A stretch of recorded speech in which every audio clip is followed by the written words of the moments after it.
A Study in Scarlet by Arthur Conan Doyle.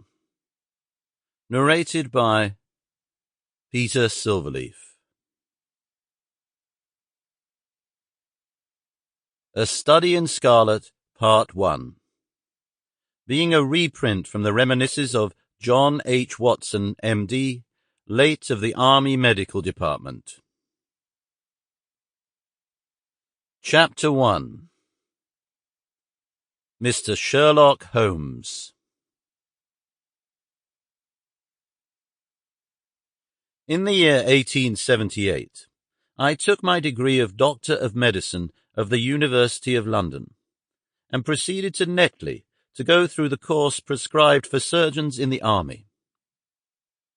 Having completed my studies there, I was duly attached to the 5th Northumberland Fusiliers as assistant surgeon. The regiment was stationed in India at the time, and before I could join it, the Second Afghan War had broken out. On landing at Bombay, I learned that my corps had advanced through the passes and was already deep in the enemy's country. I followed, however, with many other officers who were in the same situation as myself, and succeeded in reaching Kandahar in safety, where I found my regiment and at once entered upon my new duties.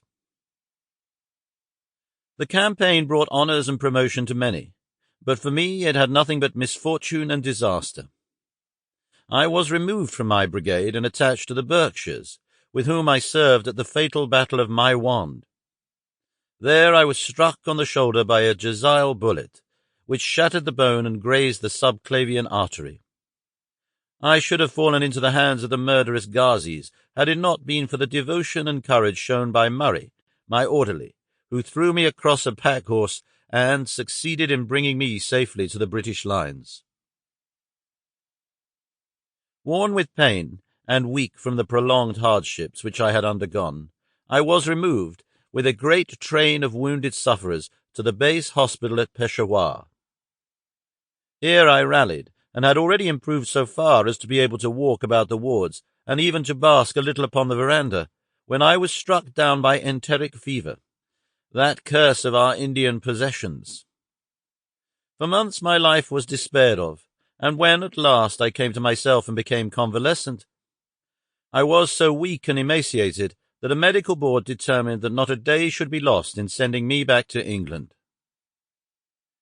I was dispatched accordingly in the troop ship Orontes, and landed a month later on Portsmouth jetty with my health irretrievably. Sample complete. Ready to continue?